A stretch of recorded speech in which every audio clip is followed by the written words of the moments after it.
ডিম দিয়ে কিভাবে পেঁয়াজের পাতা ভাজি করবেন। এখন আমরা পেঁয়াজের পাতাগুলো ছোট ছোট টুকরো করে চাকু দিয়ে কেটে নিচ্ছি। এরপরে পেঁয়াজের পাতাগুলো ধুয়ে আনলাম। কিছু পেঁয়াজ কুচি, রসুন কুচি, ঝাল নিলাম। এবার কড়াইয়ে তেল দিলাম। তেল পেঁয়াজ কুচি দিয়ে কিছুক্ষণ নেড়ে নিব যতক্ষণ লাল না হয়। তারপরে আমরা ডিম ছেড়ে দিব। ডিম দিয়ে নাড়তে থাকবো।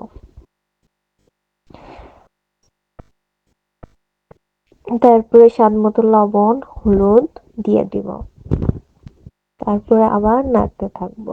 তারপর পেঁয়াজের পাতা কুচি দিয়ে দিব। তারপরে 10 মিনিট নাড়ার পরে এভাবে নাড়তে থাকবো।